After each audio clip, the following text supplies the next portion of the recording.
I've seen.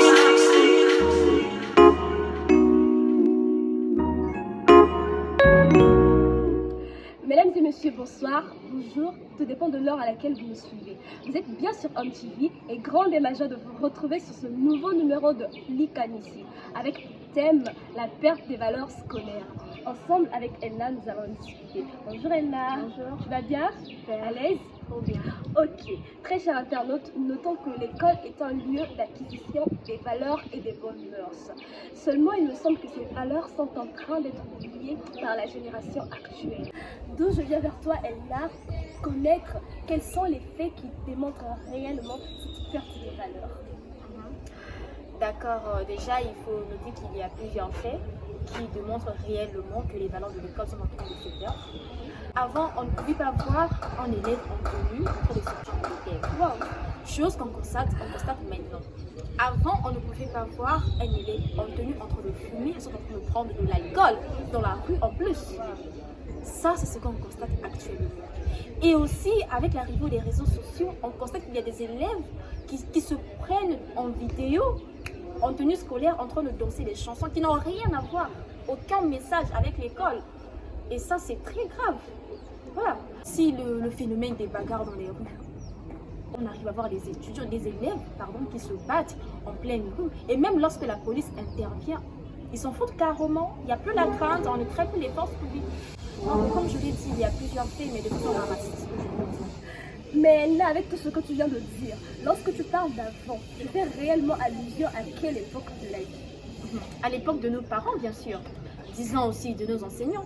Lorsque on se rapproche auprès d'eux, ils nous disent tout simplement que lorsqu'ils voient ce genre de phénomène, surtout que ça se déroule en public, ils se disent, nous à notre époque c'était pas comme ça. Et à les entendre parler, on se rend réellement compte que lorsque eux ils étudiaient, la tenue avait de la valeur, tu vois. L'école a été un lieu sacré, mais aujourd'hui les élèves ne respectent plus ce lieu. Et c'est vraiment désolant. Et donc, à ton avis, à quoi sont dus tous ces phénomènes vicieux? C'est dû à beaucoup de choses. Beaucoup de choses là, c'est vague. Hein? D'accord, c'est vague bien sûr, mais bon. La première des choses, on peut d'abord retenir l'éducation de la maison. Excusez-moi vraiment, parce que je ne vais pas dire que tous les parents n'éduquent pas bien leurs enfants, mais il y a certains parents qui n'arrivent pas à recadrer leurs enfants depuis la maison. Parce que l'éducation familiale est l'éducation de base. Si l'enfant ne reçoit pas une éducation solide à la maison, c'est très difficile que cet enfant-là puisse se discipliner à l'école.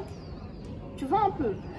Et aussi, il y a l'éducation de la rue. Certains enfants prennent les habitudes qu'ils voient dans la rue pour ramener à l'école. Ça aussi, c'est un défaut. On voit aussi les médias. Par exemple, je prends l'exemple de la télé. Certains films que les enfants voient à la télé, quand ces derniers arrivent à l'école, ils se croient dans un film. Voilà, on essaie un peu de reproduire ce qui s'est passé dans le film, alors qu'ils oublient que nous ne sommes pas dans un film. Le film, c'est juste une fiction, c'est juste de l'action, on met ça pour divertir les gens. Il y a quelque part où on écrit souvent, ne reproduisez pas ça chez vous. Mais d'autres, ils ignorent vraiment ce petit détail-là. C'est grave. Et aussi Internet. Surtout les filles se laissent influencer par Internet. On voit que non, tel star est bien habillé, tel star se comporte comme ça. Et vous allez ramener cette habitude-là dans la vraie vie. La vie sur Internet et la vie réelle, elles sont deux vies différentes. Mais comment tu expliques le fait qu'il y a des enfants qui se comportent comme étant des sages chez eux, mais arrivés à l'école, c'est tout le contraire? Pour ces enfants-là, je ne sais pas, est-ce que tu vas accuser les parents ou bien... Bon, pour les enfants, là, vous voyez, il y a des enfants qui sont malins. Tu vois, c'est parce que mon père, il est méchant avec moi, il est rigoureux. À l'école, il va les montrer son vrai visage. Mais moi, pour ce genre d'enfants-là, moi, je dirais, toi, parent, tu sais que ton enfant, à la maison, se comporte bien. À l'école, tu n'as aucune information de lui. Ce que tu vas faire, c'est quoi? Tu te rends à l'école. Une fois que tu arrives à l'école, tu dis, moi, je suis le parent d'un tel. Je veux connaître comment est-ce que mon enfant se comporte ici à l'établissement. Et lorsque tu vas dire ça, c'est sûr que le surveillant ou les enseignants vont commencer à suivre la conduite de cet enfant-là à l'école. Et prochainement, lorsque tu iras là-bas, on te dira non, ton enfant se comporte ainsi, de cette façon. Comme ça, lorsque tu vas apprendre cela, tu auras maintenant la capacité de le recadrer comme il le faut. Ah, d'accord. Mais là, dis-moi, est-ce que les étudiants aussi font partie de ceux qui oublient les valeurs de l'école?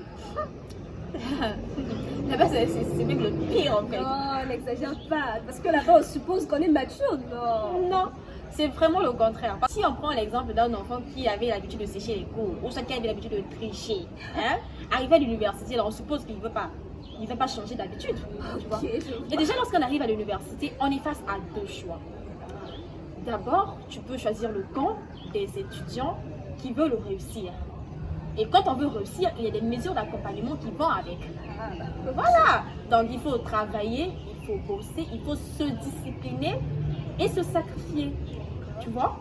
Et si on prend le deuxième camp, c'est-à-dire le camp des parvenus, les étudiants là qui viennent à l'école juste dans le but de se faire voir, de passer par des processus anormaux pour pouvoir passer en classe supérieure. Non, là aussi, c'est un défi. Il y a un très grand problème là-dessus. Parce que je ne peux pas imaginer un étudiant qui vient à l'école dans le but de rester dehors. Tu sais qu'il y a le cours de base, mais toi tu restes dehors. Tu comptes sur quoi? C'est quoi ton espoir? Là, on suppose que la personne a ses moyens qu'elle va mettre en place pour pouvoir en passer. Parce que moi, je sais qu'un étudiant qui a le but de réussir d'étudier, son seul moyen de passation, c'est son stylo, le travail en classe. Là, on voit aussi les étudiants qui arrivent à l'école, les étudiantes qui viennent à l'école très mal habillées. Mais là, tu viens chercher quoi? À te faire voir. Vous ramenez les habitudes du quartier, les habitudes de la cité à l'école.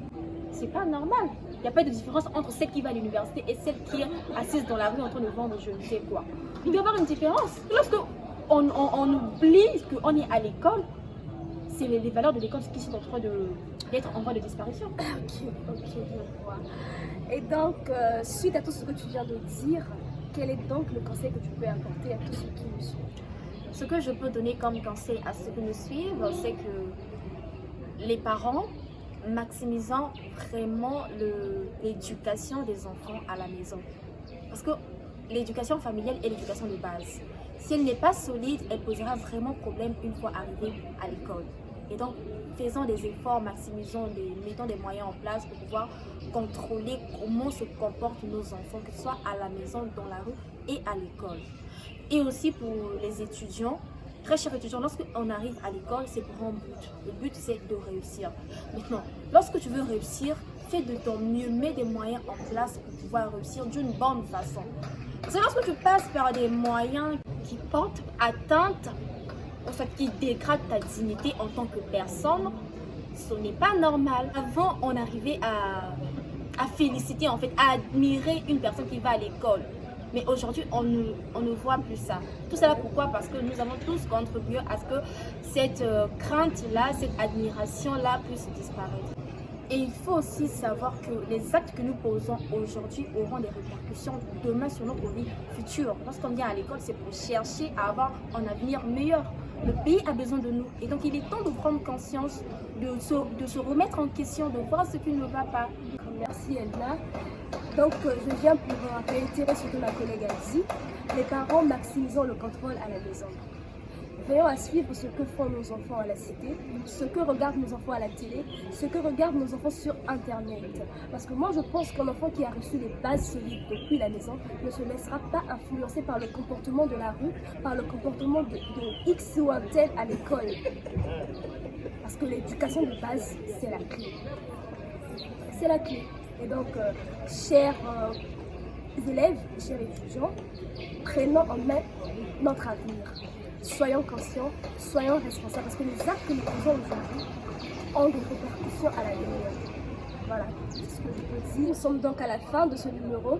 Merci à vous de nous avoir suivis. Merci à Elna qui a disposé de son temps pour m'accompagner sur ce plateau. Merci également à l'équipe technique d'Aimé Okama et Liliane Zonzi qui nous ont soutenus derrière la caméra. Très chers internautes, n'oubliez pas de vous abonner, liker, partager, laisser vos avis en commentaire. Surtout d'activer la cloche de notification afin de ne rien rater. Sur ce, on vous dit au revoir. À la prochaine!